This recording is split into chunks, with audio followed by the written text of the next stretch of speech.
I pledge allegiance to the flag of the United States of America and to the republic for which it stands, one nation, under God, indivisible, liberty, justice for all. Thank you. Moving all things. Okay, Stacy, will you take the roll call, please?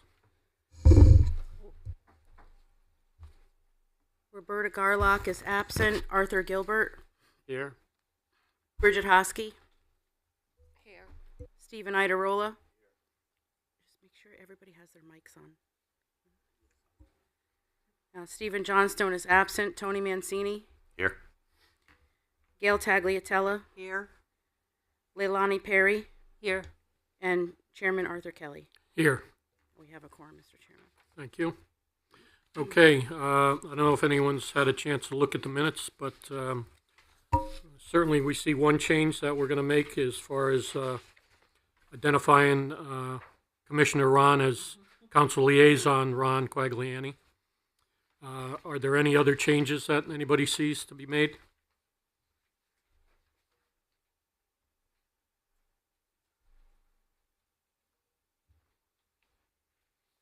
Hearing none, can I get a motion? Motion. Have a motion, second? Second. We have a second. All in favor? Aye. Any opposed? Motion carries. Thank you.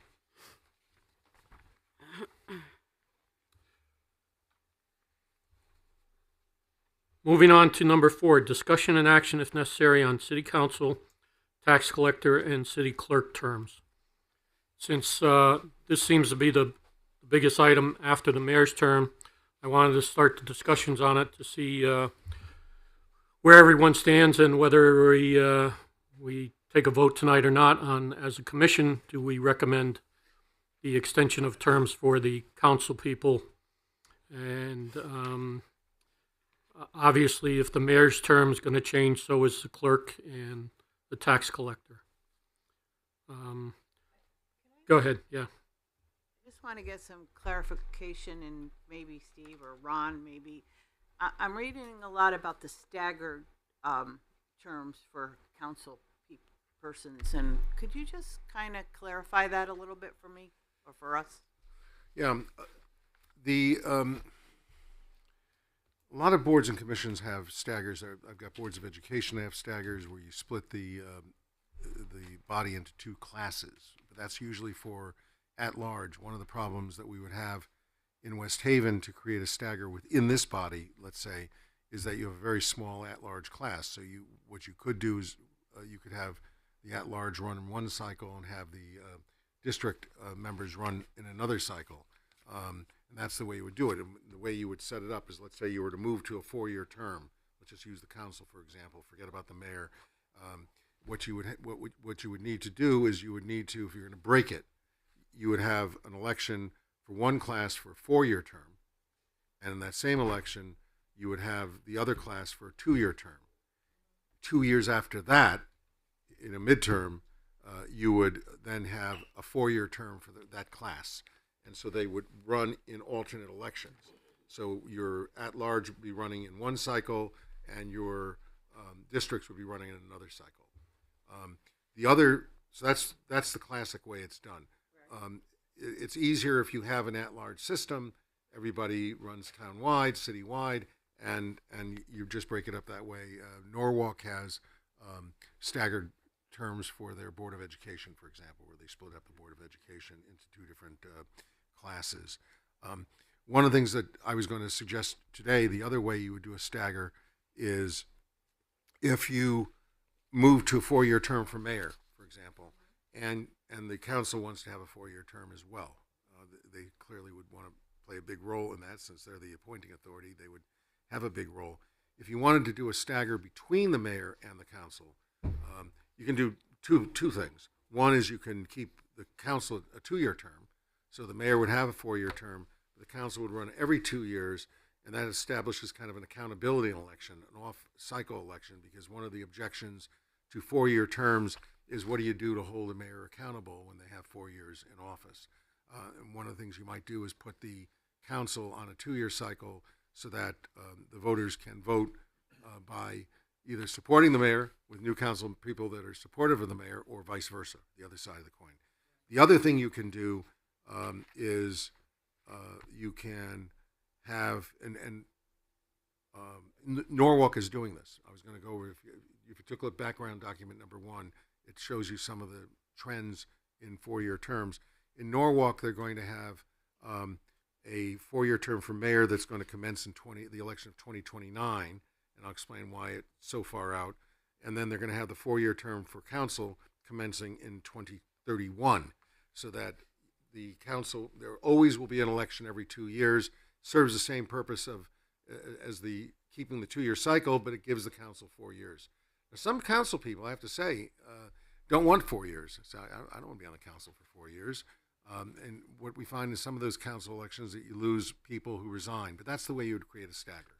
Okay. The reason for the delay, the reason that you don't have the mayoral in 29 and the council in 31, same thing we did in Hamden and we did in New Haven, is when you put these things on the ballot, very often, if there's concern, people come out and say, I'm not doing this for myself. I don't care about the 4-year term.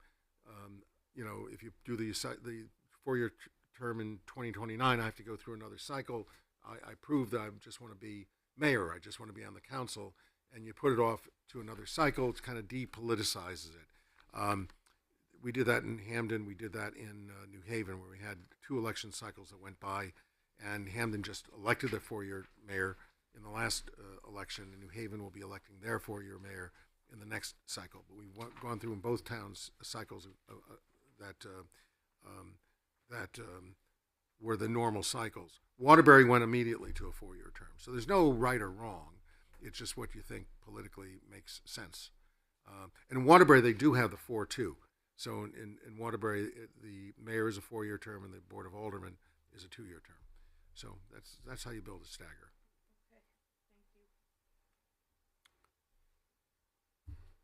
So I'm strongly opinionated on this. Imagine that.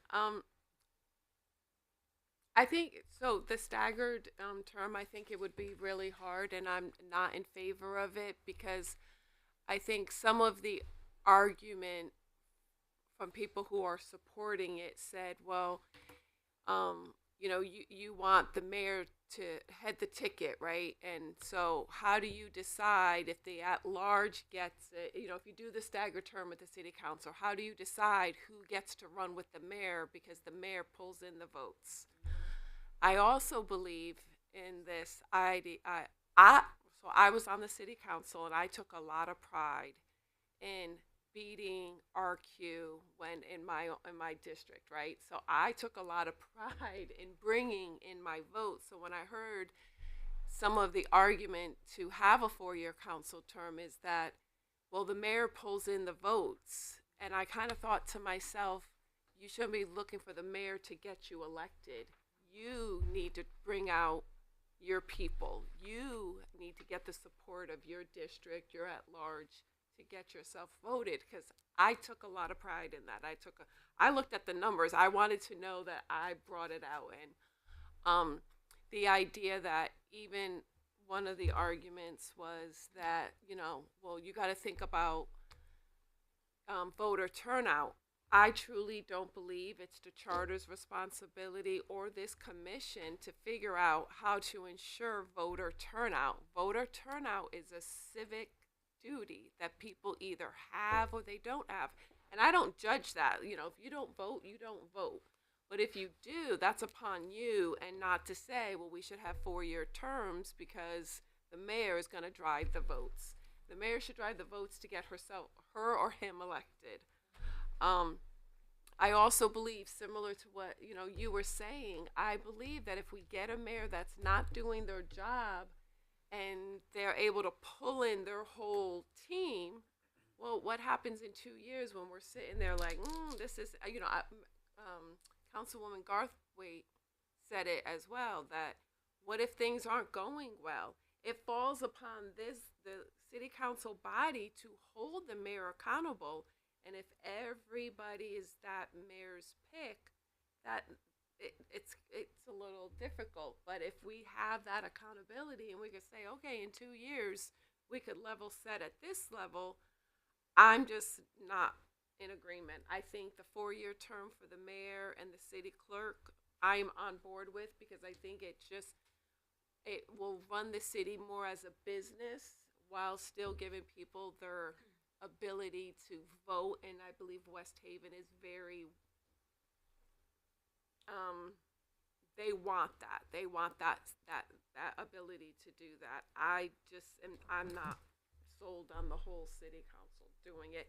As well as, I think we learned from the last couple of elections, a lot of people didn't come back and run again. I don't know how much. I think there was like at least 2 that was like, yeah, I'm done with 2 years.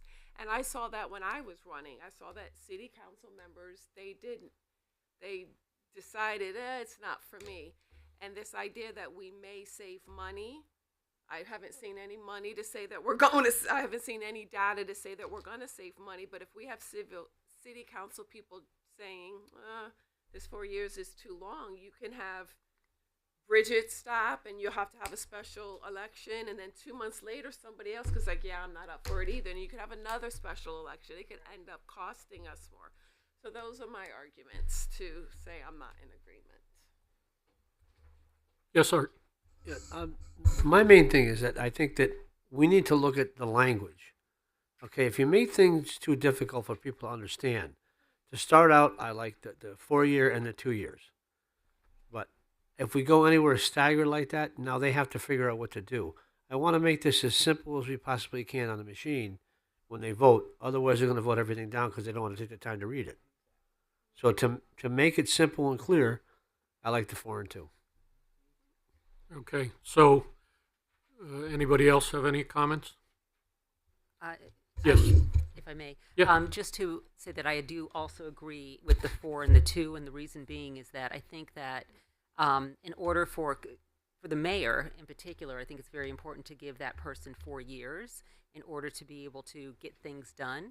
And as far as, the council, I also would be interested in knowing how many people actually have decided to run again after their 2 years, or do we typically see that people are saying 2 years is enough? So far be it for us to then say that now you have a 4-year term. You're probably not going to get people who want to actually be able to serve or have to serve for those 4 years. It's a huge commitment.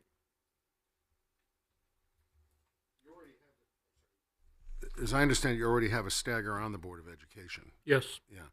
And so the argument that you're going to eliminate an election cycle unless you change that is not going to happen, because they will be running every 2 years in the current structure. So that makes sense. And as I also said, it's hard to do a stagger, to Art's point, Commissioner's point, that where you have such a small at-large class, and it does become kind of it becomes like a status election. Who runs with the mayor? Is it the districts or is it the at-large? And I don't think it's healthy to have classes on a council. So I think that it's very difficult to break it up, in my view. So if we were to recommend to the council a 4-year term for the mayor, and say the city clerk and tax collector, if this commission decides, that would happen in 2027. It could, if it goes to the ballot. It is going to the ballot.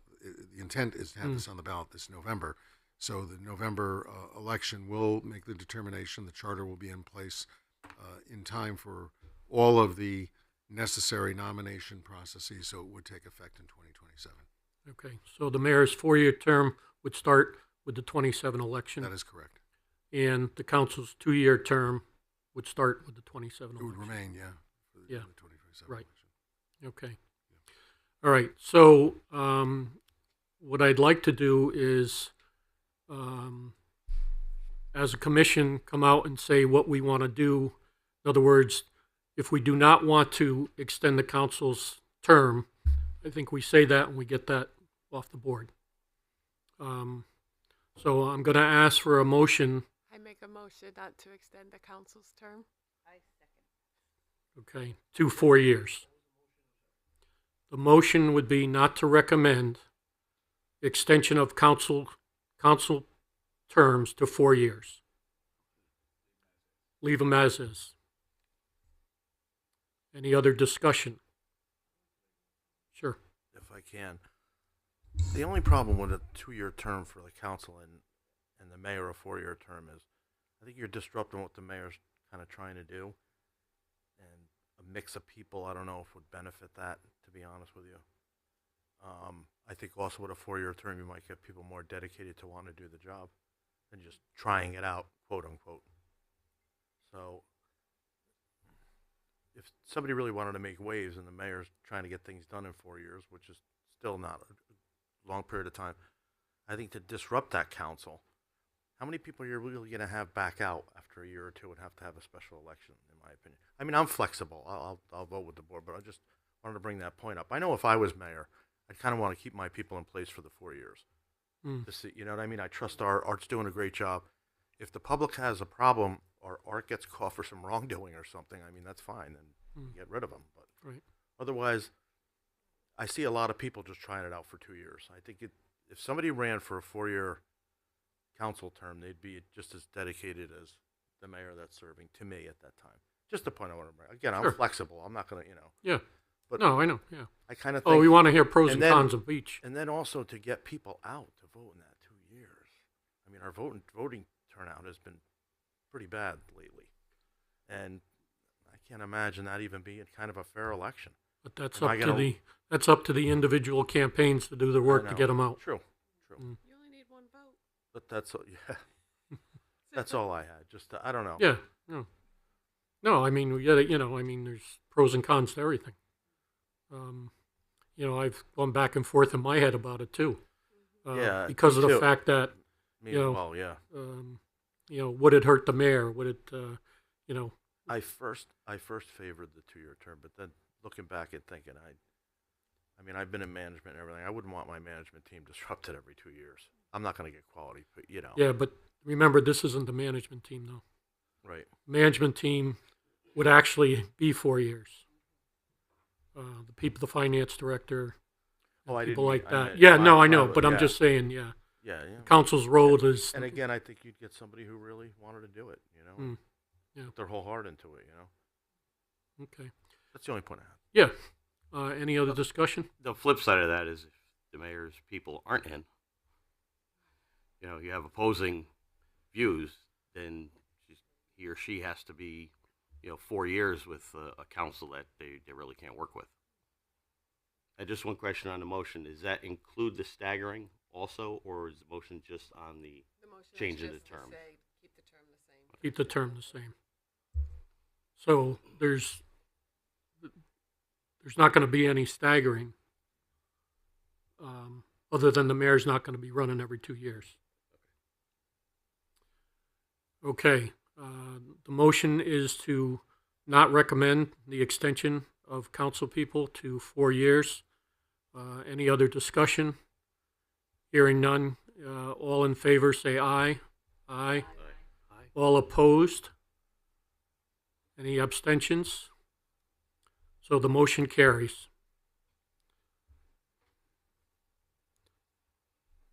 So that's decided.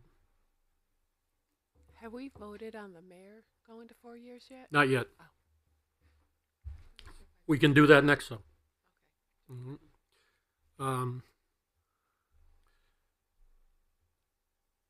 Discussion and action, if necessary, on suggestions and recommendations of the public regarding charter revision. Number 5, that's where this will fall under. As far as the mayor's term, I think as a commission, we are ready to discuss and take a vote on extending the mayor's term or recommending the extension of the mayor's term to 4 years in our report. So moved. We have a motion. Second? Have a second. Discussion? The second was by Mancini and Idarola Yes. together. Thank you. Any discussion? I just want, are we not going to do the tax collector and city clerk for 4 or? Well, yes, I'm sorry. We should have included that. We need to. Right. Thank you. I didn't, no, I just. It does, I mean, when we could, close the business, I just wanted Yeah. to be sure that people didn't think it was off the table. Well, why don't we do this? Why don't we, Yes. yes, yeah. So what we are going to do is the motion would be to recommend that the mayor's 4-year term and that the tax collector and city clerk are also 4-year terms. Does that sound right to everyone? Yeah, but I thought Go ahead. I am for appointing. I thought we were going to be discussing the tax collector being appointed and not elected to mirror what some of the other municipalities of our size are doing. And I thought we would also, and I could be wrong, and I apologize. I probably just think about this up to more than I need to. One of the other possibilities was the treasurer being an appointed position as well. Am I wrong? I don't no, know. Okay, thank we you. can- I just wanted to be sure. We can discuss that, absolutely. Yes. So Okay. I am not in favor of grouping those 3 items together for like one full motion. If it is a motion to extend the mayor's term, I'm Well, down. why don't we, then let's go with the original motion to extend the mayor's term 4 years, and then we can discuss the other ones. You have to take back your. Yeah, that's what- the motion on the floor, since the motion has not been amended, is just for the mayor's term. So hearing no other discussion, all in favor? Aye. Aye. All opposed? Any extensions? Motion carries. Okay, so Do you want to address city clerk? Is that separate? yes, All right. yes. Go ahead, Art. Are we going to move to city clerk and tax collector first? Yes. or- Yeah. Okay. Yeah. So, want to discuss the city clerk and the tax collector as far as whether they're appointed or elected, and whether this commission wants to recommend that they be appointed. Both positions, correct? I have heard rumblings that that there was also thought to. I'm really sorry. I can't help myself. That about city clerks being appointed as well. Is that not that all 3 of like city clerks, tax collector, and treasurer have been again at the pleasure of the mayor? Do you Well- see that? I read that city clerks have generally, some cities might have voted for it, but it is a new trend to do. It is a trend. Stonington, small town, just eliminated their elected city clerk and their elected tax collector. And in another community, they did not want to throw out the city clerk as an elected official because the city clerk had been the constant official in the town since 1787 or something like that, and they did not get rid of the city clerk, but they got rid of the tax collector as an elected official. So it depends on local culture and what you believe, but all those positions can be appointed. The treasurer can be appointed as well. So all those positions can be appointed. You just have to decide what it is you want to do in your community. But I've not done a study to tell you. I mean, New Haven still has an elected city town clerk. Waterbury still has 2 clerks, a town clerk and a city clerk, both elected. Stamford has a city clerk. Bridgeport, I think, has eliminated one of their clerk positions in the last charter revision. Hartford city clerk, wait to hear how they're elected. They're selected by the council, not by the mayor, but by the council. And the reason for that is historically because Hartford was a town manager, form of government, city manager, form of government, and at the time the council was the board of directors basically, and the mayor was a figurehead. And so they retained, when I did the charter going to strong mayor, they retained the ability to appoint the city clerk, and the city clerk performs a clerk function for the council, but at the same time serves the record keeping and all those other functions that clerks do around the state. So you have some flexibility in a lot of different models. It really depends on what you want to do. If I may ask. In my, Oh, sorry. I'm not. So I think when I think about this, and I don't want two sides of the coin, right? I think about people, our citizens should be allowed to vote and put people into office that they deem to be the appropriate picks. I also think to myself, I don't know how many residents know what the treasurer, the tax clerk, and tax collector, and the city clerk does. And in my opinion, when we're thinking about who the mayor needs at her high level, I would want it to be somebody that she could work with, and that she, or I keep saying she because you're sitting there, and it needs to be they, that they can work with him, her. In my opinion, I don't know if everyone has an appetite for it, but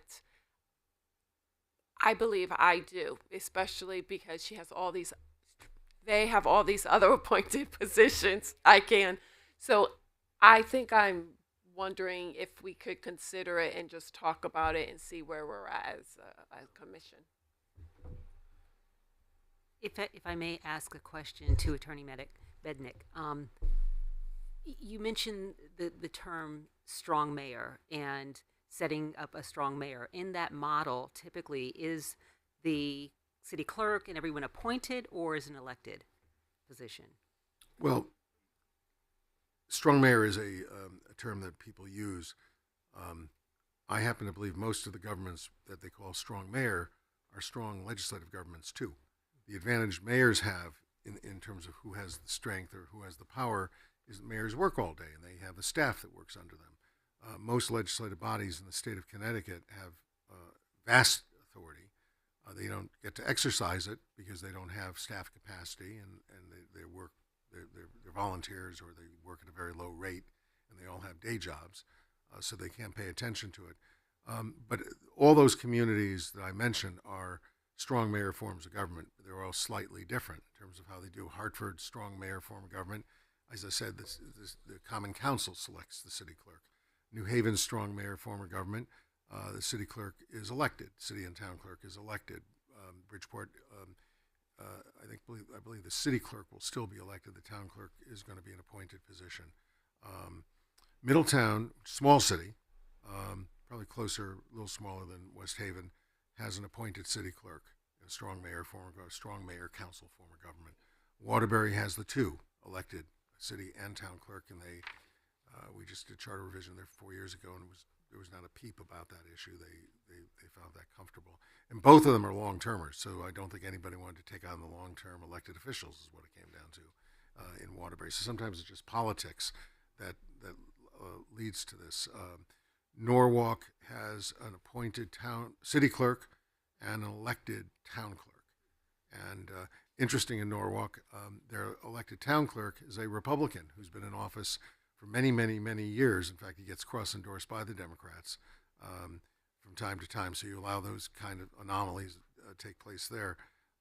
So there's no just one way to do it. It really depends on your local traditions. Sometimes it comes down to, well, in Stonington, again, small town, but in Stonington, the incumbent city clerk, I think wanted to be, I don't want to be a public meeting, so I could be quoted on it, so I'm not going to be afraid to be quoted on it.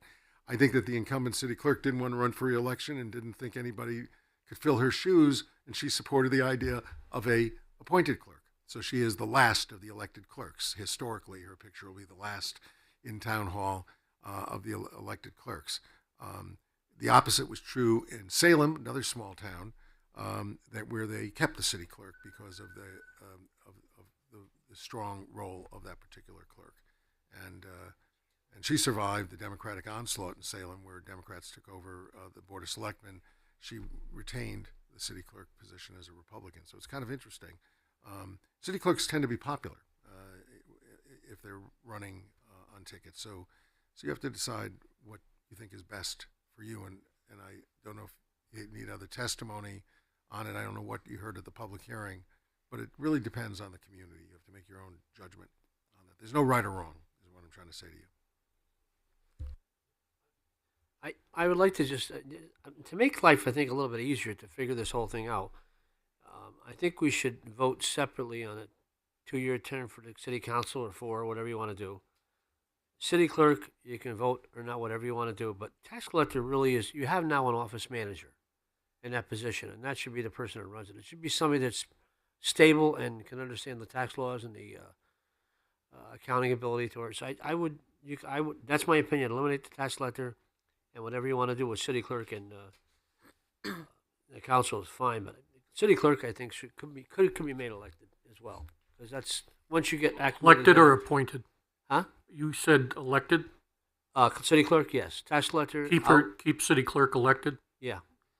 And you think tax collector?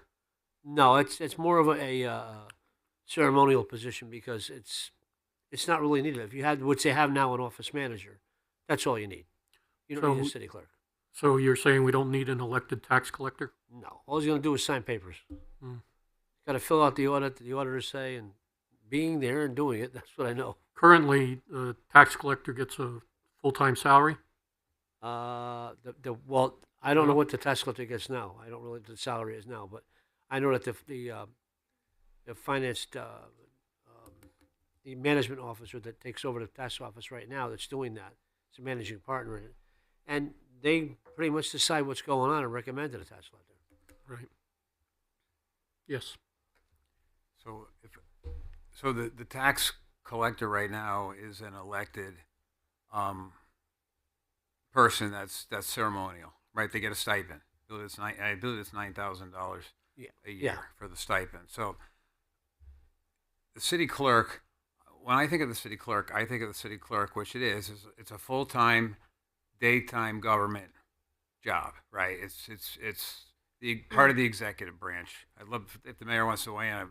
It'd be more than welcome to. But I see the city clerk in that full-time part of the mayor's cabinet kind of role. Their full-time position, as opposed to the tax collector and the treasurer, which are stipended ceremonial positions. Now, either you keep them elected, you make them appointed, or you could, the option, as you said, with the tax collector is you could potentially eliminate the treasurer position as well, right? Depending on because the tax manager does the duties of the office, right? And the Correct. tax manager, right? Yeah. And the finance department does typically most of the duties of what the treasurer would do. So unless you incorporate that in the mix or grow some responsibility, I think you have all those options to consider. But again, it's the current mayor may want to weigh in on that. Hello. Good, and you?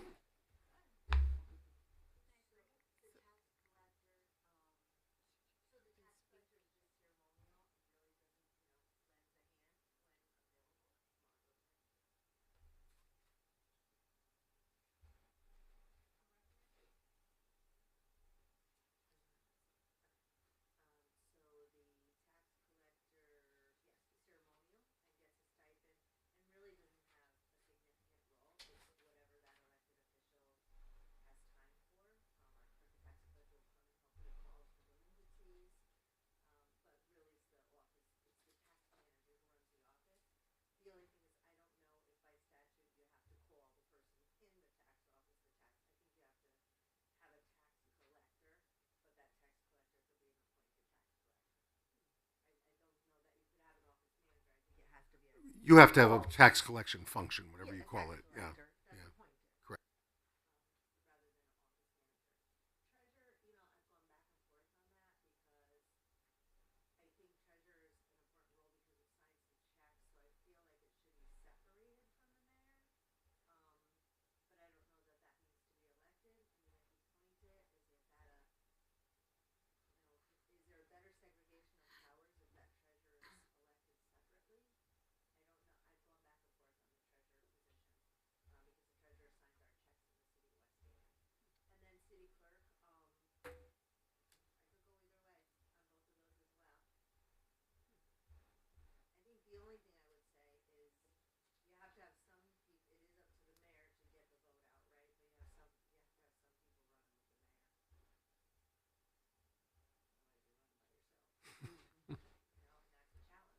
Yeah. City council. You'd have the city council when you ran. You're right. And the Board of Ed.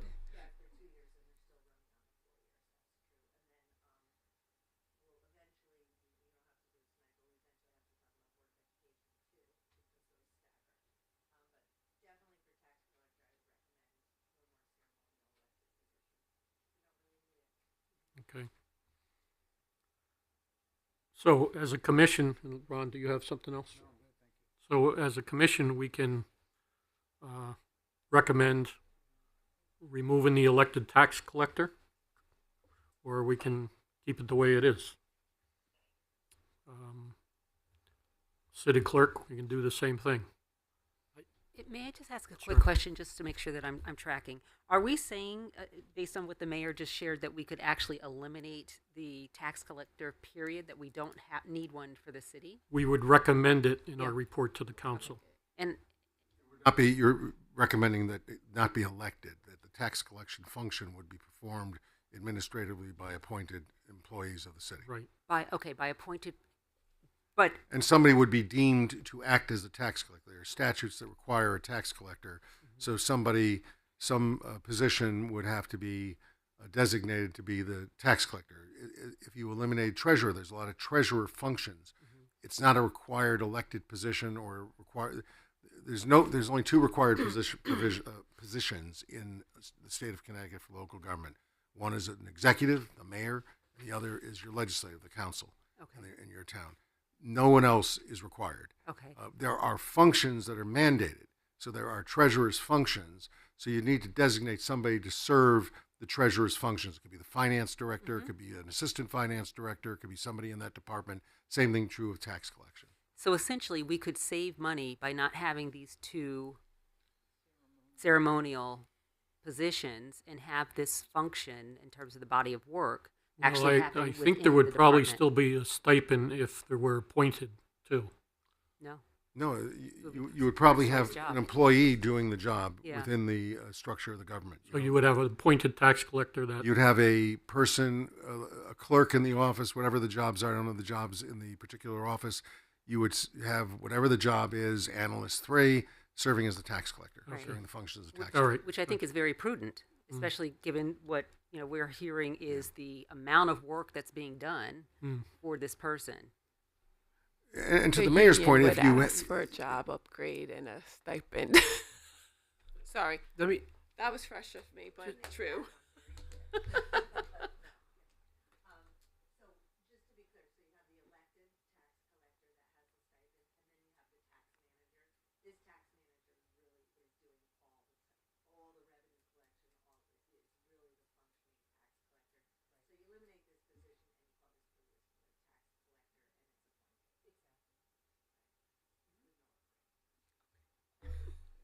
He said the analyst, and I was like, that's not gonna happen. No, I was just being funny because. Don't leave.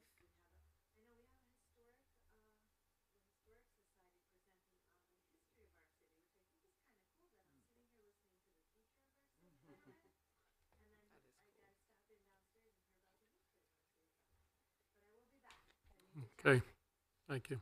Thank you. All right, so more discussion on the tax collector. It comes down to, as a commission, are we going to recommend to the council that the tax collector not be elected and that the tax manager would be the appointed tax collector since they run the department anyways? So moved. Make a motion. So moved. Make a motion. Do I hear a second? I hear a second. Any other discussion?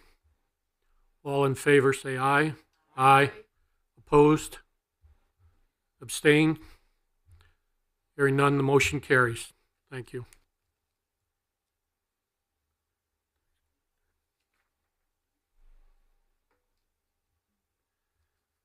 Okay, city clerk. Thoughts on city clerk? Keep elected, make appointed.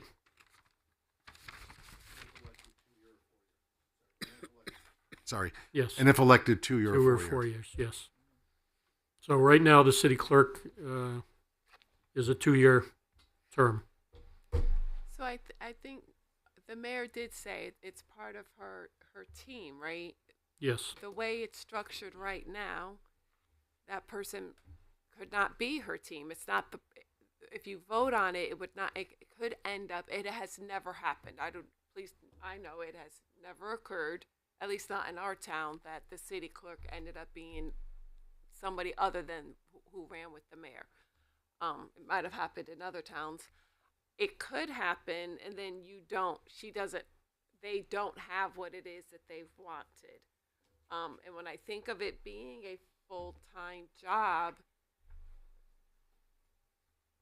I think it should be seen as a full-time job, similar to, part of me believes it, similar to, public works, similar to the finance director, similar to those key cabinet members that the mayor has to work with.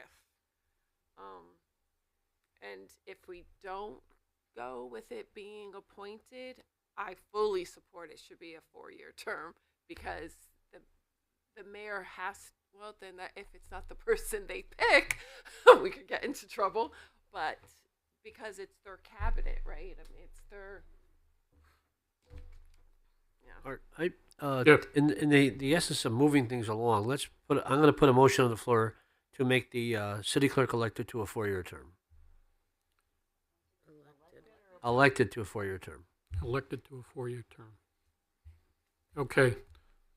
Steve? Yeah, I agree with Artie. I think that's a very important person in the mayor's cabinet. So seeing the council could be replaced and a mix of people there, I think having somebody, their quote, vice president, that they could lean on and be part of the team is important. And I would be in favor of keeping an elected position. What are people's feelings about that position being with qualifications? You can't if it's elected. And again, Oh, that's right. It's Yeah. the other part is that you could end up not having the person you want because the other person running against them could win. Gotcha. Yeah, if I may, I would have a strong endorsement for a 4-year term, but for that person being appointed, if they almost serve to a certain extent like the mayor's chief of staff, then I think that you would want that person to, be able to align with the mayor, and I think it's very important for there to be certain qualifications that this person needs to have. I just want to say that the mayor has a chief of staff and it's not the city clerk. Yes, right, correct. I say that respect. I don't know if everyone knows, but they do. They have a chief of staff. The city Or clerk. executive assistant, one or the other. Sometimes they call him executive assistant. I thought that was Andrew. I think Andrew is the executive Again, assistant. I haven't been involved. No, in no, that. and I am truly just trying to make sure that we know, and Councilman liaison to the commission. That's true, right? Do you know, or Stacy, Andrew is the executive assistant? Yeah, the mayor's office has an executive assistant. She has a couple other, I think, part-timers that come in and out and do some things, and she also has a chief of staff. I'm not sure of the exact title, but there are 2 different people. Okay. And the city clerk's position manages the record keeping of the records in the city clerk's office. Right. All that. So yeah, I just want to make sure that. No, absolutely. Thank you. So we have a motion that this commission recommend in our report to the council that the city clerk's position be elected and the term be changed to 4 years. Any other discussion? All in favor? I do Aye. discussion. I'm sorry. What? I am not ready to vote on it. I don't think we've vetted it enough to really know where everybody stands. And with respect, I understand that we want to move things along. But if I had to vote right now, I would be a no, just because I don't know where the rest of the where the rest of the commission stands, because no one has really talked about it. Okay. We really won't know until we take a vote. Right, yes. Okay. So we have a motion on the floor. We need a second, because we haven't seconded. Steve will second. Further discussion? Hearing none, I'll ask for all in favor of the motion? Aye. All opposed? Aye. Sure. Yeah. So the roll call is going to be that we're keeping it an elected position and changing it to a 4-year term, correct? Okay.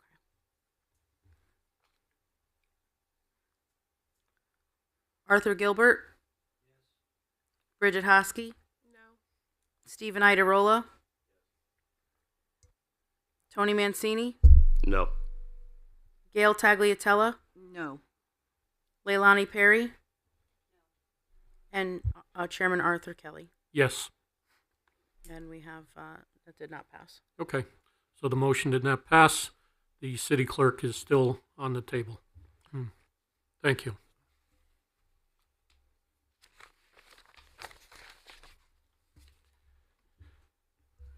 Okay.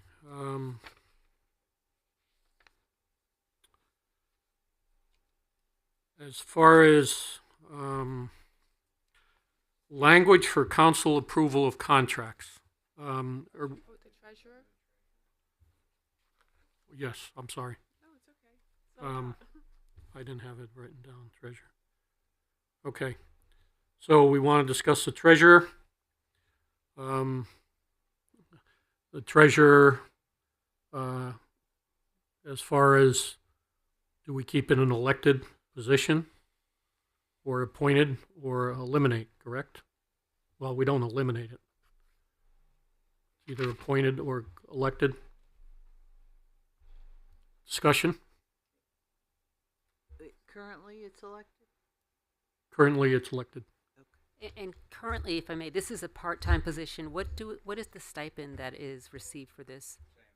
9,000. Okay, so essentially it would be 18,000 saved if this were just reallocated to a position that's already a salaried job. Yes. Okay. All right. For that reason, I would. Well, I'll have to make Just understand that whoever gets the job is going to be looking for a raise. perhaps, yeah. Yeah. Yeah. Okay. I do. I think, and correct me, I mean, I would want to make a motion that we make this an appointed position I think to be determined by the mayor if it's warranted. I've known the last 2 years that the treasurer served and did a fantastic job in that role. They put a lot of hours into it and prevented a lot of things, looked at every check that came across his desk and was able to identify when there were payroll issues, when, had questions about it. So they did their due diligence.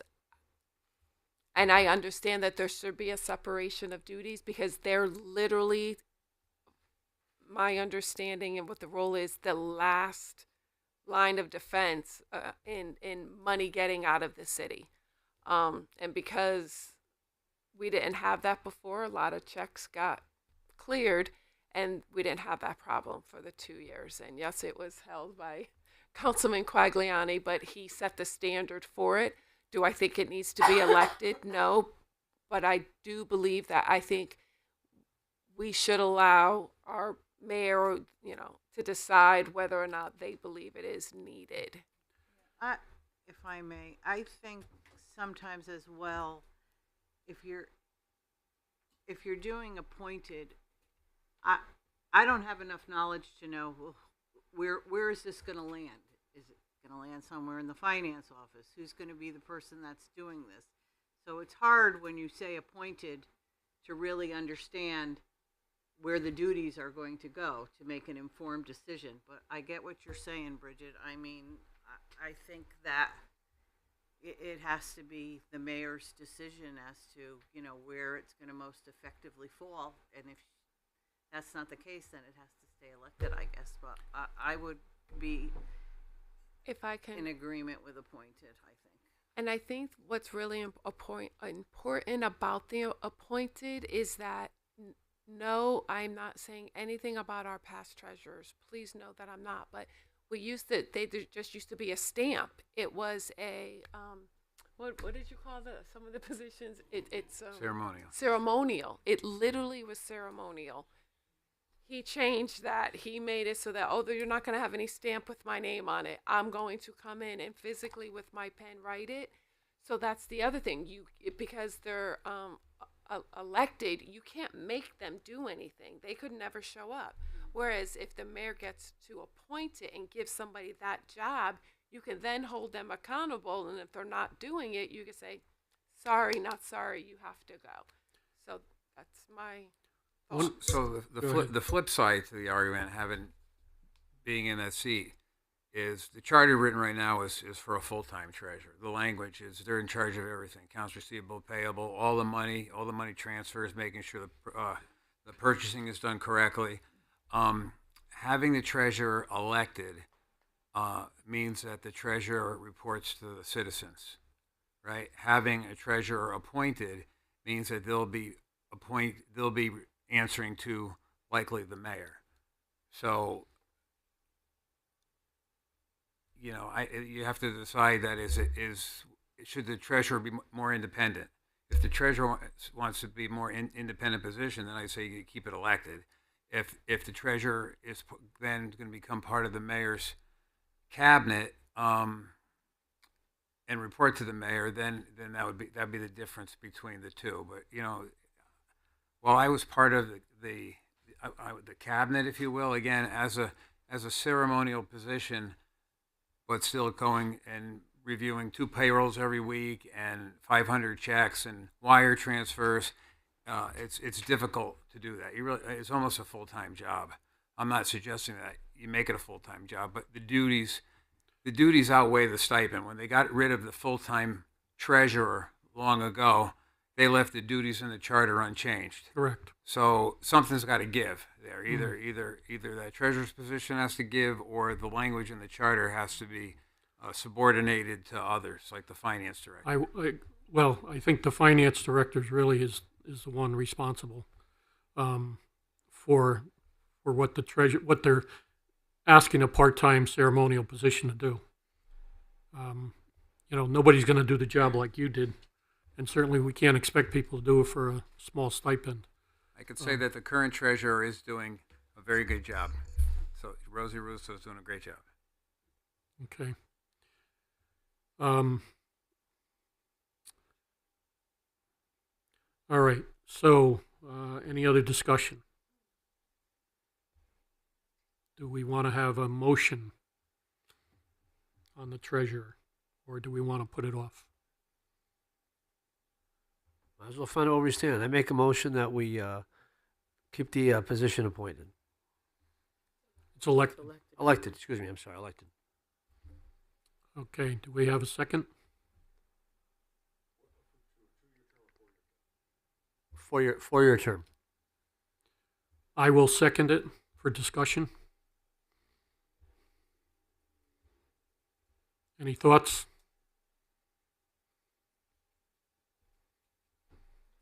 I'm going to ask for the research in terms of what are best practices, what are other towns doing? Very few towns have. There's 17 towns, as I recall. I have not done the research in a couple of years, but my recollection is there's 17 towns with elected treasurers.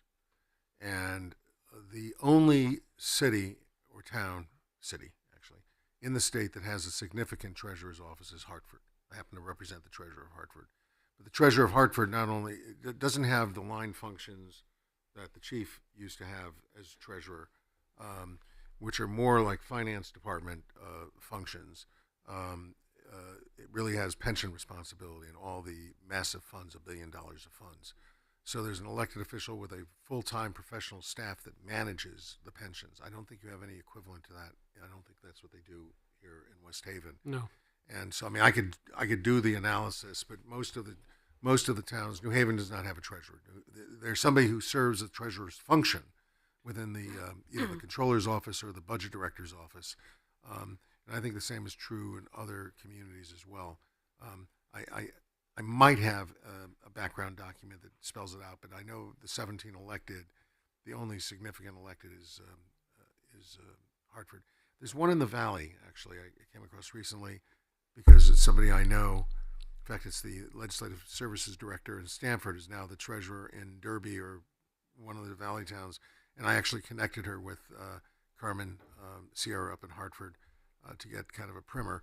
But that's a very limited job as well. But it's a more of a stipend kind of function, very similar to what you have in West Haven. But the trend is most cities have, as I say, only 17 elected, so the rest of them are all treasurer's functions are served by employees. Yes, Steve. I think that speaks volumes out of what 168, 169 towns. Not that we have to do what everybody else does, but if there's only 17 elected treasurers, that's crazy. If they're appointed by the mayor, they could probably be more qualified, have a lot of experience as a CPA or something, or in that field. And I'd be in favor of a 4-year term for the treasurer, but appointed by the mayor, sure. Okay, so we have a motion and we have a second on the motion for the treasurer to continue to be elected, but extend the term to 4 years. Can we get a roll call vote on that?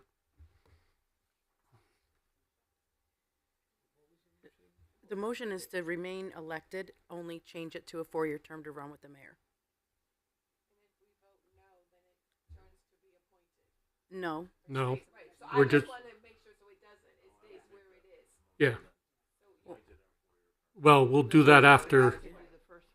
Well, unless you want to amend, yeah. No, I'm sorry, I'm doing your job. That's okay. You can make a motion to amend what's being put out on the floor, or if he wants to take it all back. All right. Unless you want to finish this one out and then start over. Yeah. We should probably finish it out and start Yes, over. okay. Yeah. So, we're I gonna can do. I can withdraw my motion if you want. okay, thank you. Okay, so Artie Gilbert is going to withdraw, and Mr. Kelly, if you could withdraw your second. I withdraw my second. Okay. Thank you. I make a motion for the treasurer to be appointed by the mayor and a 4-year term. We have a motion and a second. Discussion? Can I ask a technical question? So appointed by the mayor, is it still a stipend appointment, or can an employee be appointed to serve the function? Appointed, yeah, serve the function. I don't think it would be up to the city, right? If they were to get, I think Art said I have to write something. They might want a massive raise, but to do the functions of the, yeah. So appoint an employee within the department, but the designation would be for a period of 4 years. Could they be appointed from outside also? That's what I'm asking you. Yeah, that's Okay. I'm thinking they can. I think it's a mayor's discretion, yeah, sure. All right, He so or she the mayor could would do have it. discretion to appoint somebody outside, subject to a stipend. of some Outside sort. or within. Or yeah, within. He or she could do that, and then a 4-year term, yeah. Okay. Can I Okay, just say something? I say this respectfully. If we write down that it's a 4-year term, that means the mayor can't get rid of the person because it's in the language. I think it has to be appointed at the pleasure of the mayor. Yes? I just want to make sure that we understand what the motion is and what the language is going to say is that once she appoints and it says 4 years, we're stuck with them even if she wants to get rid of them. well, our recommendation in our report would be to allow the mayor to appoint them, and they'd serve at her pleasure. Serve at the Yes. pleasure of the mayor. Thank you. So does the motion need to be amended? Yes. Attorney Mednick? Yeah, I think it should, because I'd like to have clarity when I'm drafting. Yeah. And I have a question about the remaining language in the charter. There's a lot of other language in the charter about the Well, treasurer. I was going to do that. We'll talk about that. I was going to do that Okay. next. Yeah, we'll talk about that in a little bit. Yeah. All right, so So, based on the new motion, any other discussion? If not, all in favor? so can Yes, we go just- ahead, Tony. Yeah, I just want to reiterate if you could give me the right language. I'll for give you the- what I think the motion is, Yeah. Commissioner. I think it's a motion to have an appointed treasurer serving up to a term of 4 years, serving at the pleasure of the mayor up to a 4-year term. It could be it could be an appointment of a current employee, or the mayor can make an external appointment. Should it be that just appointed by the treasurer and no 4-year term? I was thinking that too, yeah. If I they're Because don't not- have to have a 4-year term appointed by the there's no mayor. election, then why would So it I'm saying just expire? appointed by the mayor. Yeah. Appointed by the mayor. Well, you want to have. Yeah. Let's see what the mayor wants to do here.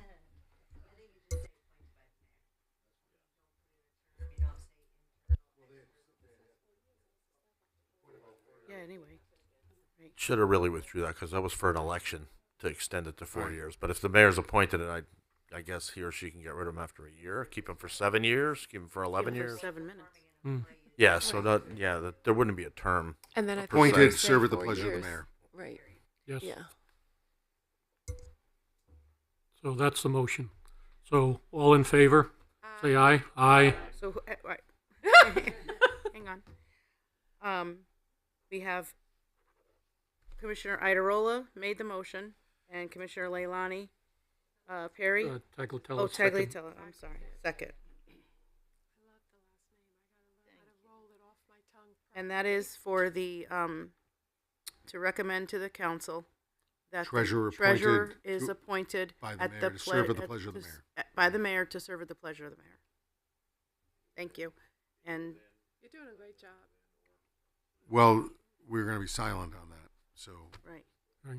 So do we want a roll call on that one, or do we already do it's up all to you. in It's favor? up to you guys. Do we have a Everyone's- second for discussion or no? I just have a question. Go ahead.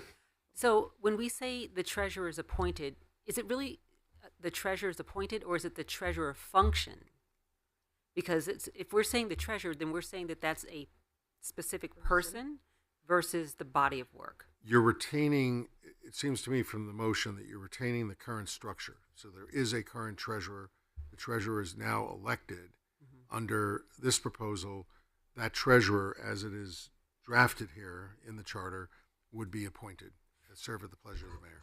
Okay, and so I guess my question would be, is there an opportunity to modify the language so that the mayor can make that determination as to whether or not there needs to be a separate person appointed versus this body of work being distributed across the full-time salaried staff?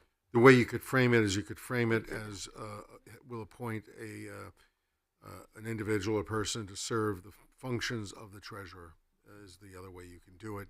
And you can call them the treasurer, or you can call them whatever other job they have serving the function of the treasurer. So I mean, that would be a way to do it. Yeah, that's what I would prefer.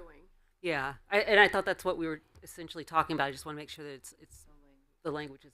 Yeah, it could be absorbed by an individual that's currently in that office, just like we were going to do for the tax collector. Exactly. Right. Yeah. Okay. So Thank you for making. I thought that's what we did. any opposition? Those not in favor? Any abstentions? Motion carries.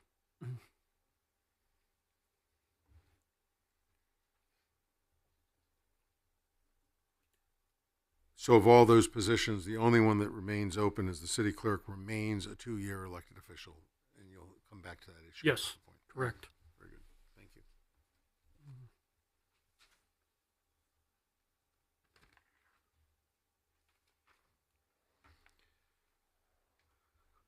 Okay. Now, to Ron's point about cleaning up the charter language with the duties of the treasurer. So we want to address that.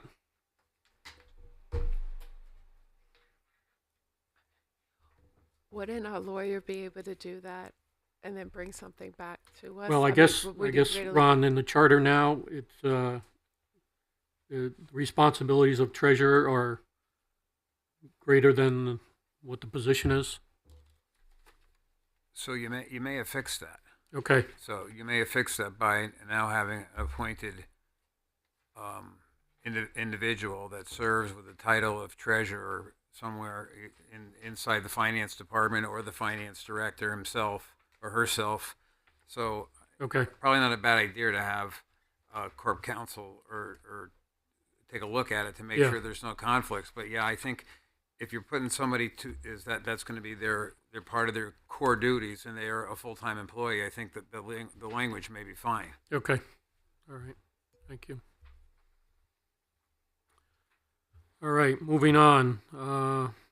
Language for council approval of contracts.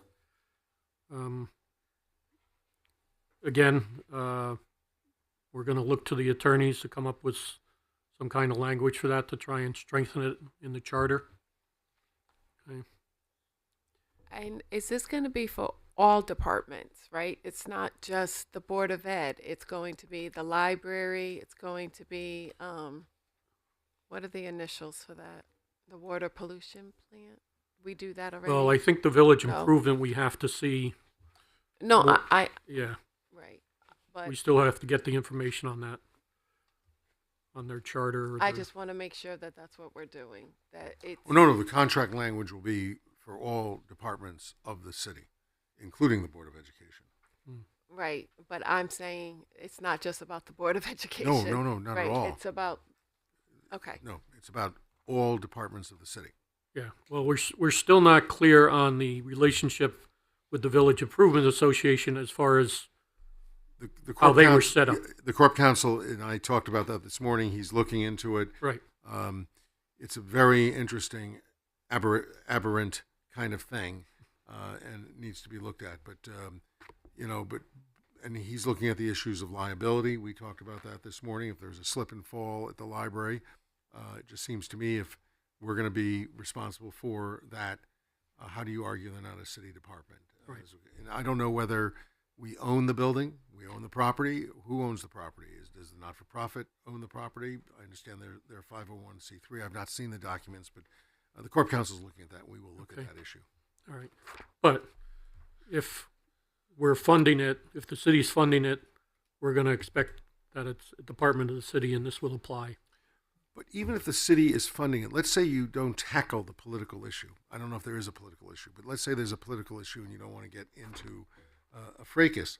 What you can do is you can, if you're giving them money and it's a substantial portion of their budget, you can almost treat it like a grant and have strings attached and say that you need to have this insurance, that we need to see what your line items are to make sure that you're following proper procedures.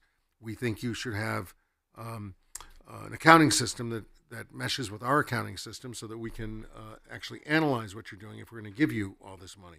So there's a number of things you could do, even if you don't designate them to be a department, Right. that would hold them somewhat accountable, more accountable than they are right now.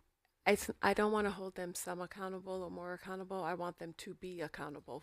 And the reason being, I just want to explain, sir, is that they could go out and sign they're unionized. They can give 10% increases for the next 5-year contracts. And there is nothing that the city could do about it, because they had the authority to sign it, and we would have to fund them. We're looking at that issue because I No. don't know, do they fall under MIRA or do they not fall under MIRA? And if they fall under MIRA, I don't know how any private entity can enter into a MIRA contract. The mayor would have to be part of that negotiation. So there are some legal issues we have to look at to make that determination. I understand where you're going, and I'm sympathetic to it. I just want to make sure I can't speak to it until we actually ferret out the issues legally. Okay. As far as strengthening language to define the Board of Ed as a city department and for them to follow charter procedures, again, we're going to be looking to the attorneys. Go ahead. Can I talk about the two documents I handed out? Because it's a good segue into that, because Yep. I do actually address that a little bit, Okay. Mr. Chairman. So the first document that I sent out was the gender neutrality document. And so I want everybody, so I won't get into the details of it. You have it. Take a look at it. Make sure that I fix the sentences in a way that works. There's no pronouns, so the pronouns are gone.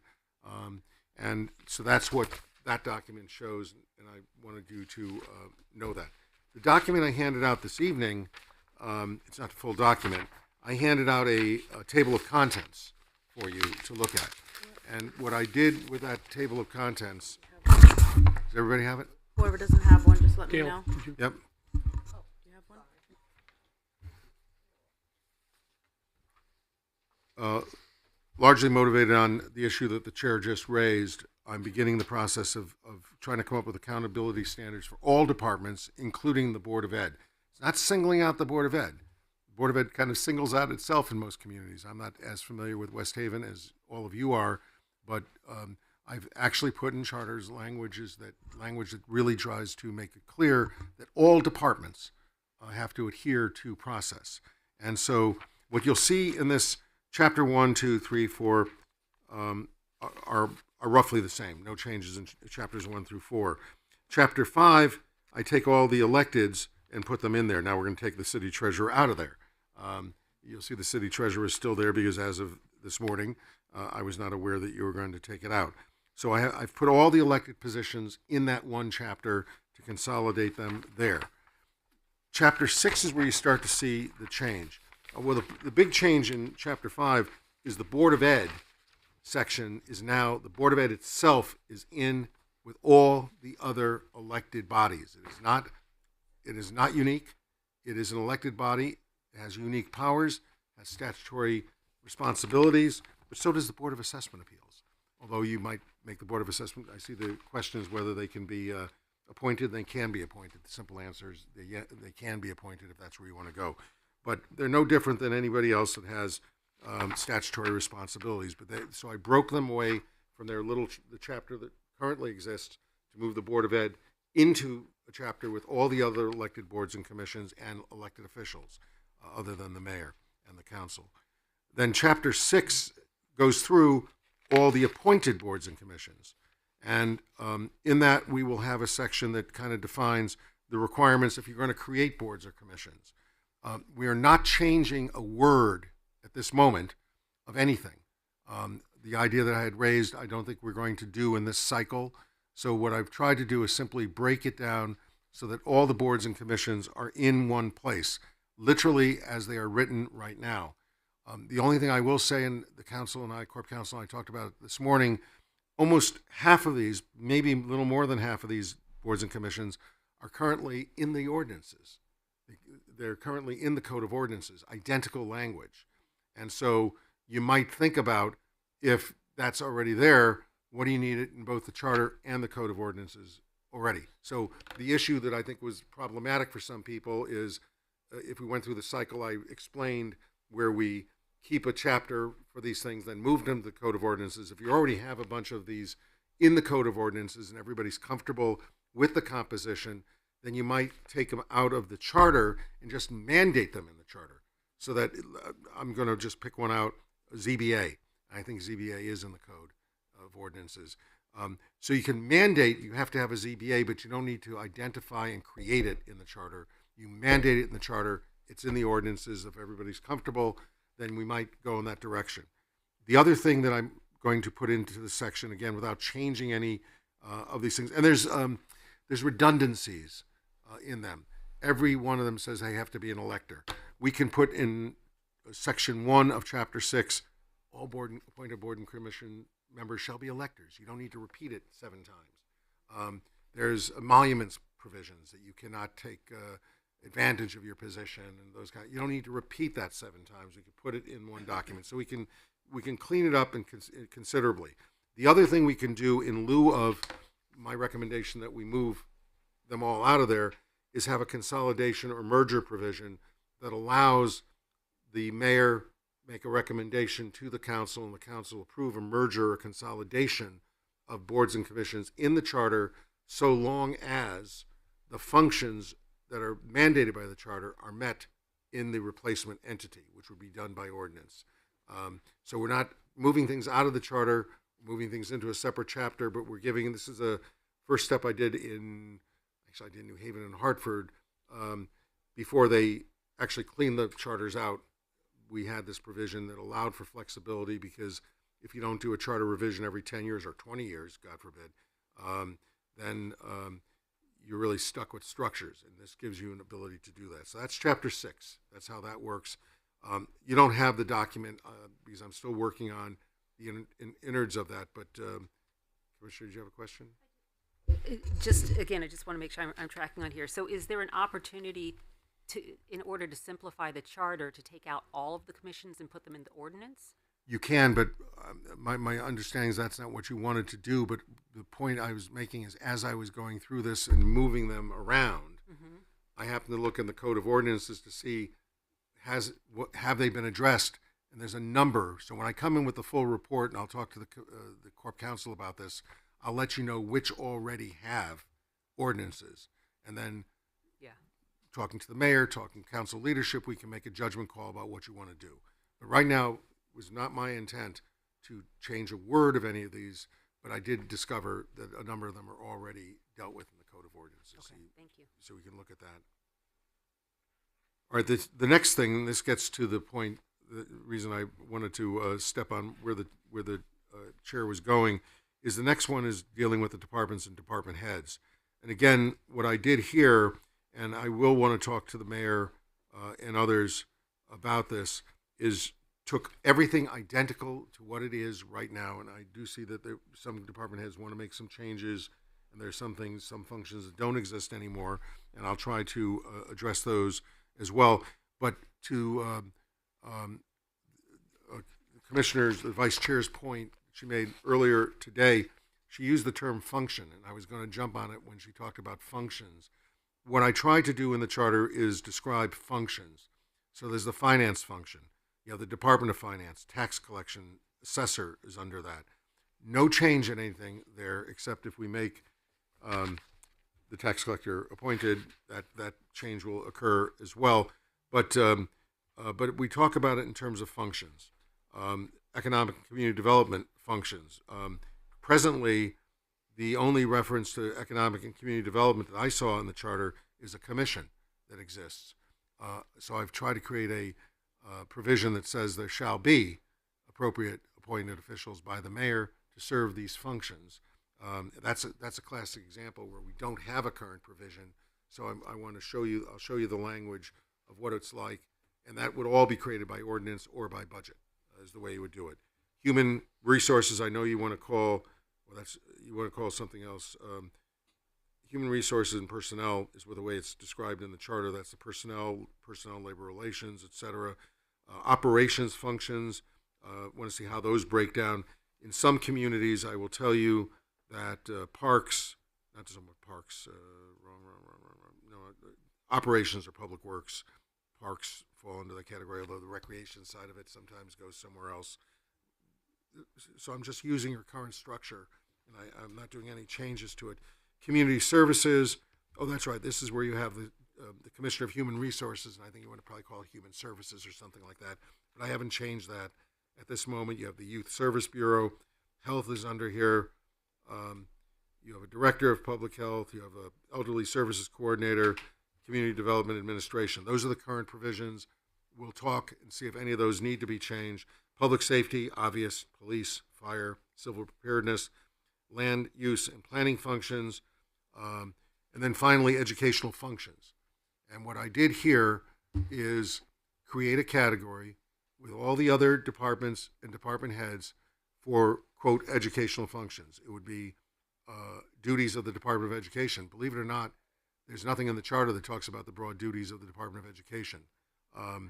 And so I've started to develop concepts that will be in this section that talk about their functions and their obligations. And I have a draft provision, which I haven't yet submitted to you, on cooperation, the responsibility of Board of Education officials to cooperate with everybody in the general government. There will be provisions that talk about that they have to comply with any requests for documentation during a budget process, like any other department. Any other department is told, these are the forms, you need to fill out these forms. We know we can't touch your line items. All we want to know is how the line items exist, what your proposal is, how your proposal stacks up if you want to have comparative data to last year, the year before, if you want to look back 5 years, you want projections, whatever you want to do, they have to do. And so they will go into that section. So that's the first step that I have made in the issue that the chair was talking about, dealing with the Board of Education as a department. And then the charter goes on. The only thing that's changed is the chapter number. And basically, by doing it this way, we reduced from 20 chapters down to 10 chapters. No content change, so it's the same page numbers. Because I'm not changing anything until we have a chance to look at it. What this will do is it will allow you to look at these things as they are. Because I've also, in fact, in the gender neutrality document, I already began to break down sections to show you where I call them walls of words. I find in walls of words in public documents, statutory documents, very hard for consumers to read, hard for lawyers to read. And so I break it down into subsections and subtitles and all that kind of stuff, which will help you navigate the document as we go through it. So I just wanted to explain what you'll be seeing in this reorganized charter. Thank you. No changes, no substantive changes, but just reorganization. Thank you. Yeah. If I may, number one, thank you so much for doing this because it makes a lot of sense.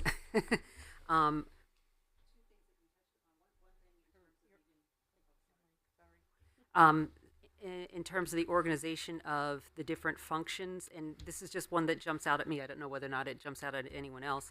Under operations function, the director of parks and recreation, it feels like that's probably more of a community service function rather than an operations function. As I said, very often they're split because the parks themselves, the maintenance of the park is infrastructure, is really maintenance.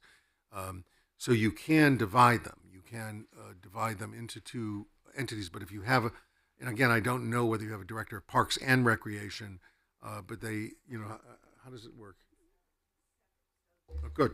It's good to know. But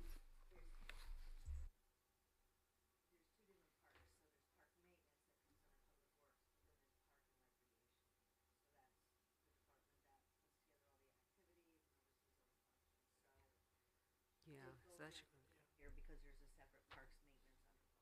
so what we should do, and this is a good example, I'm simply working with what you have in the charter and the way the charter is structured. And this is kind of a loose breakdown. I want to sit down with the mayor, whoever she'd like me to sit down with, or have the Corp Council do it, and figure out, do these titles work? Do these things work the way they are? Again, not to make massive change, but to at least put them in a category that they belong in, so that if a member of the public looks at the charter, they can see this is what our government looks like. Absolutely. And then again, just to point it out, the other one was under the community service functions, and I know this came out of the public input, where we have Commissioner of Human Resources, that would be on page 31. Yep. That was really human services. Yeah, because the resources job is like the personnel. The HR. Yeah. And then the last thing, and I know that we haven't gone into this, but in terms of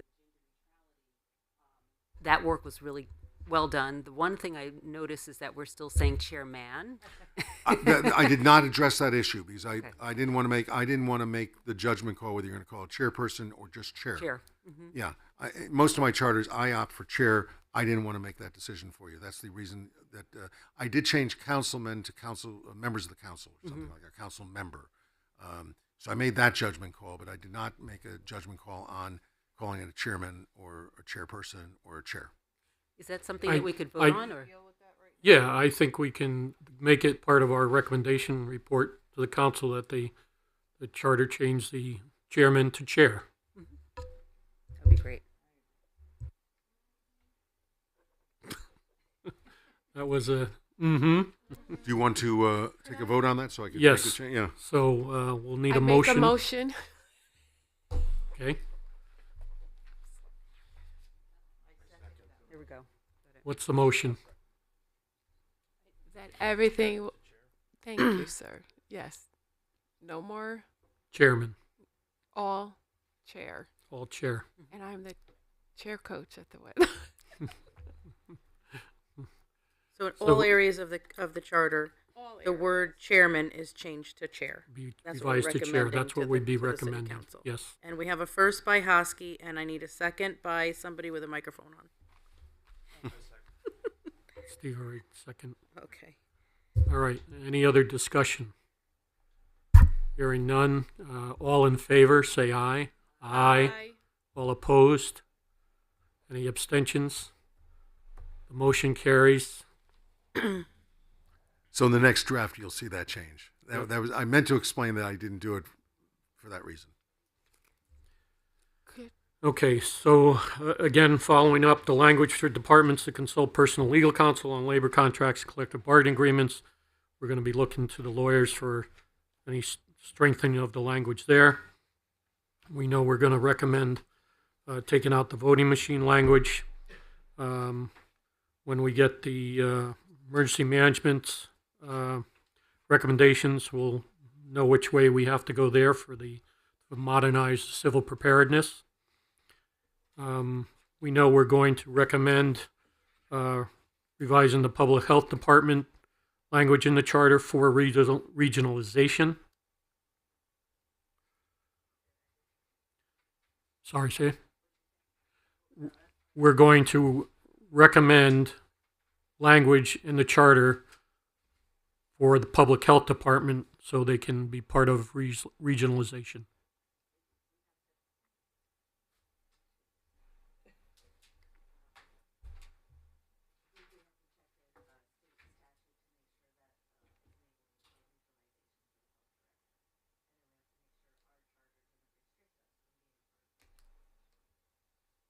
Thank you.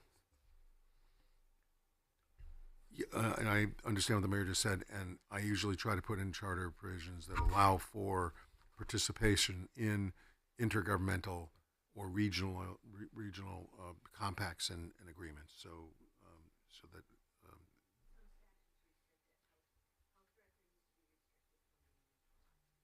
gotcha. Thank you. Also, we're going to look at or recommend removal of mandated departments that no longer, or indoor positions that no longer are required. Can I? Yes. go ahead. Thank you. So, I have always been curious about this particular section of the charter.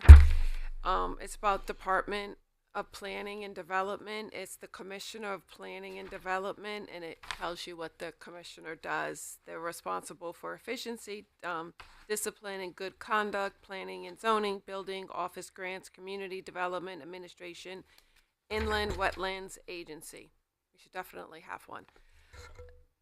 The thing that has always been odd to me is that the Director of Planning and Zoning shall exist in absence of the Commissioner's position. The Director is responsible for Planning and Zoning, Building, Office of Grants, Community Development, Administration, Inland and Wetlands.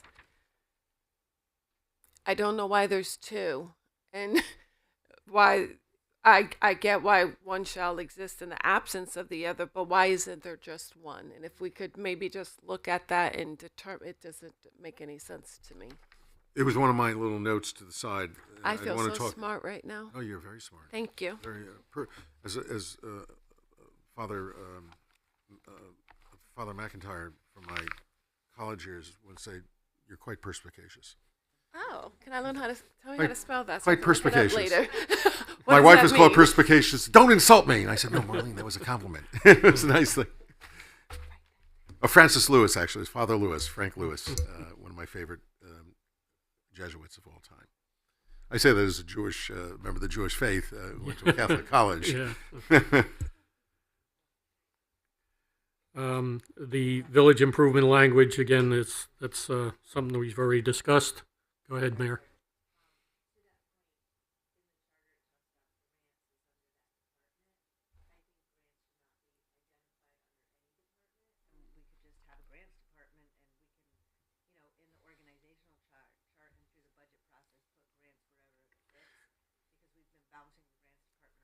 When I saw it, Mayor, in my first rough draft, and I want to talk to you about this, I actually moved into the mayor's office.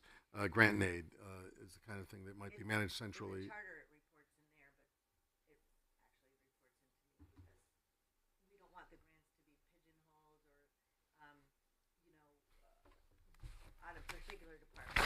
We want the grants department to be able to get grants for every discipline and every opportunity. And if it's that grants position reports to like planning and zoning, they might focus on that. It was a dangling, I took it. Grants out.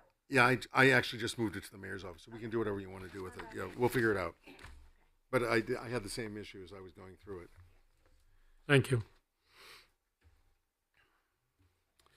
Administrative remedies for not following charter. Again, looking to the attorneys for language there. Clear up acting council chair language for meetings. Look to the attorneys for that. And the mayor has given us what she's received to date from department heads as far as their changes or recommendations. So we'll look at them and discuss them next meeting.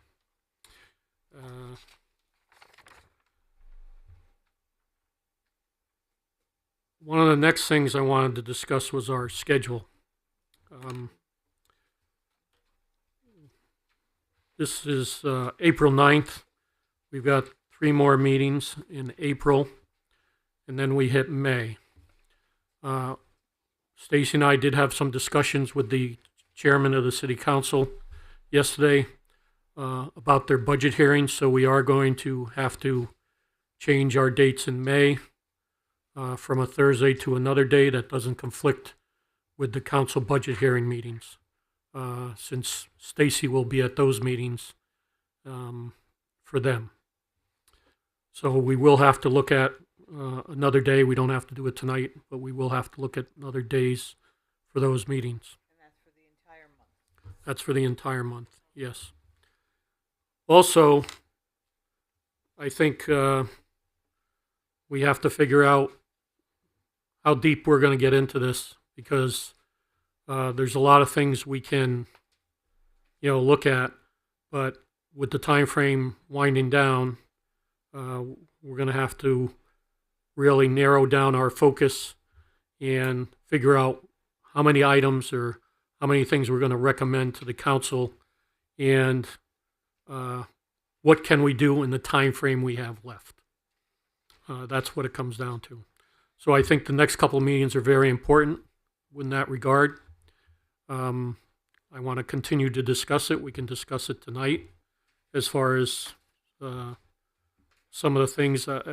Again, I think most of the stuff we're looking at is language revision. And as far as new items or changes in the charter, as far as the terms, I think we're only going to have 2 or 3 of those items. And a lot of it is language. So I just want everyone to be mindful that even though this is only our 3rd meeting, we are going to have to start narrowing our focus and getting towards the end. And what recommendations report are we going to give the city council? That's Attorney Mendick, a question. Steve, let me ask you, how many items would you suggest that we limit this to? I think we're not tackling structural change.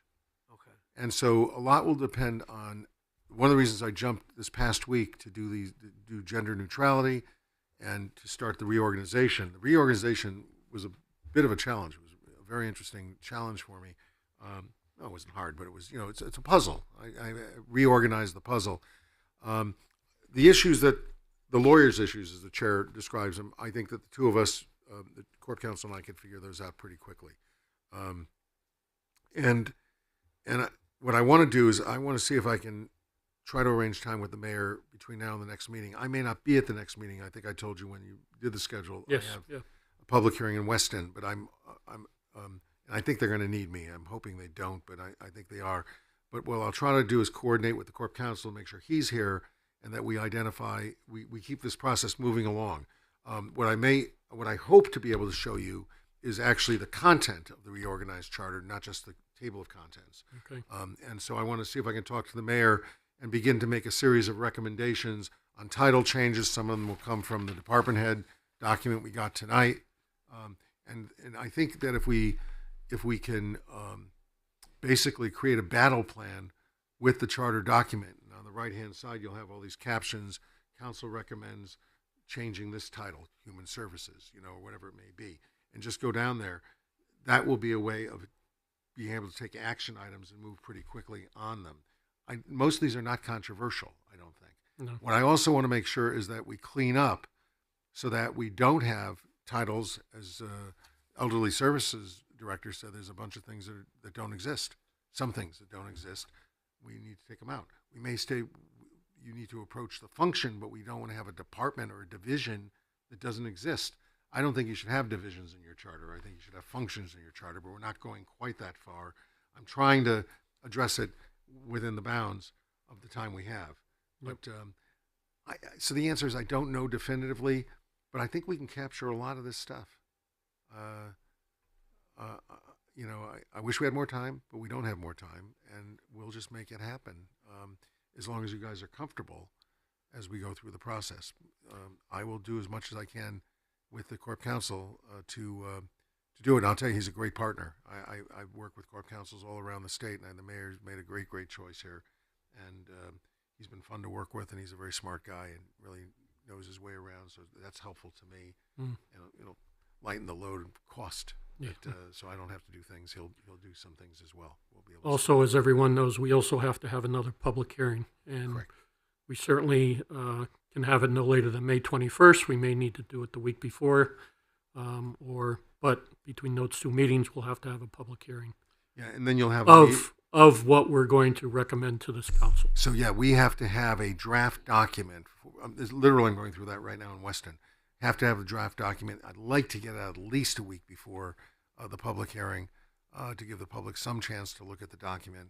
And then I also recommend that you do not vote the night of the public hearing on the document you're sending over. Treat the Republic with respect. Have a meeting after, gives you an opportunity to think about what they had to say. And we could have a meeting that night to say, Steve, they said these three things. Can you take a look at that so we can make it a decision in our final report, or it's not the final report, your draft report at the next meeting. So, so I think we can, Commissioner, I think we can tackle most of this stuff in that period of time. A lot of it, anyhow. You tackled a lot of the difficult political issues tonight when it comes right down to it. In some towns, the 4-year term, you're fighting on the 4-year term until the last meeting. So you got a lot of territory covered tonight. Attorney Mednick, would you on your list is powers of initiative part of that list to clean up the language? There's recall in there. We should clean that up. Yeah. I'll recommend that we clean that up.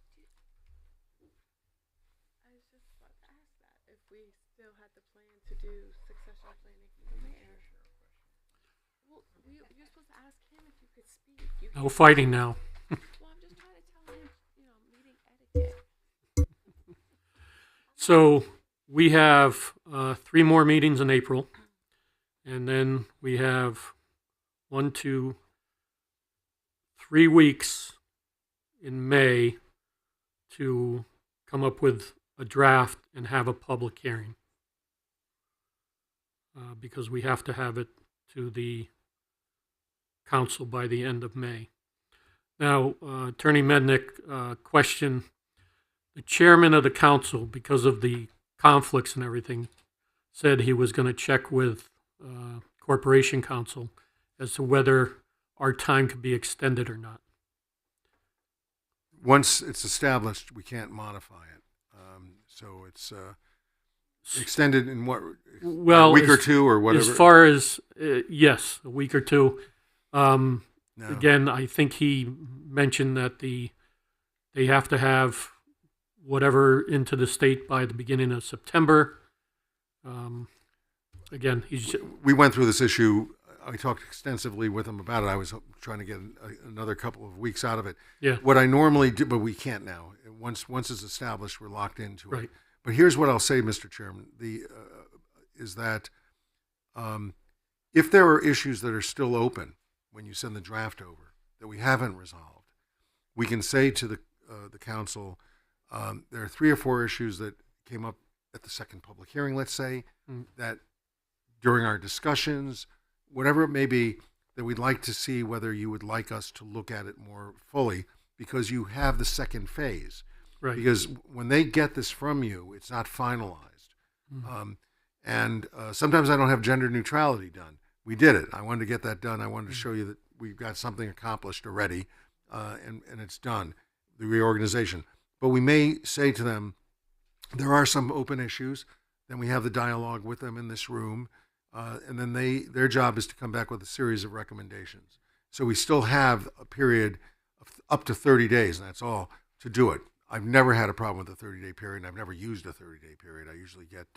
We usually get things done in a week or two. Right. Okay. So to eat it up. So, yes, I think that, but we cannot get an extension at this point. Right. Okay. I just wanted to get your opinion on that and clarify it, because I didn't think we. I'm sad to say, but we can't. Yes, that's fine. Yeah. Okay. Does anybody else have any other items or discussion? Yes. Just a quick question. Are you thinking yet, between the two of you, of any specific day of the week you're gonna target in May? I know you said we don't have to do it today, but Well, I'm just the curious. budget hearing dates, what, Every day. every day? Yeah, and then we, on the days are not, there's the city council meeting, so the city council has agreed to release me to here for the 21st of May and the 28th. They're going to be scheduling budget hearings that aren't, Don't too require your necessarily attendance? gonna require me to be there. I could always just listen to the 21 and which one? May 28. 21 and May 28. They said So it's those okay are to gonna be stay here. on a Thursday then? Is that what you're saying? I would imagine. Yeah, well, again, we may have to meet somewhere else, right? If We're- they're meeting in here. Right. We also have to make sure that the room is available in Harriet North because there are other Right. people that meet in that room. So that's all. Right. Once you come up with a schedule, So who can look at the schedule now to see if Harriet North is, when it's being occupied? that would be Carla, the admin in City Council.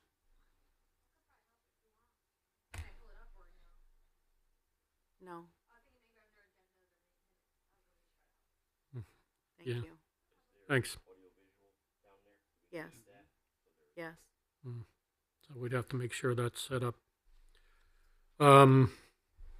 Again, the only other, with the budget hearings every day, I'm thinking council meetings are usually on a Tuesday, right, or a Monday, They're on a Monday, although except they are, after except Memorial the one Day. after Memorial Day, right? Yeah. So, it'd have to be Tuesday, Wednesday, Thursday, or Friday, one of those days. Again, as long as it doesn't interfere with the council. So the budget hearings actually start, let me just look. They start on the 19th because the council has their public hearing on the budget. We're proposing on the 18th. We haven't scheduled it yet, but there's talk of that. Okay. So they will start, the department meetings will start on the 19th, the 20th. The 21st is where I can be available. But Okay, so so- before that, So we could still. we may still- want to, yeah, we could still do the 7th and the 14th, and you Right. may want to squeeze in maybe a couple more meetings in between there too. Yeah. Yeah, a couple Yeah. meetings a week.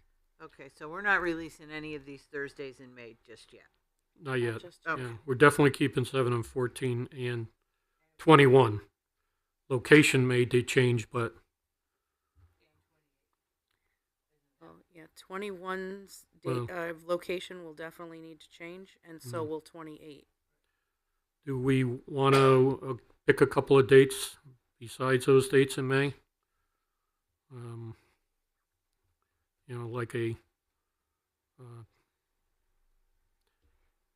Like the 5th or the 12th, or the 5th and the 12th, something like that.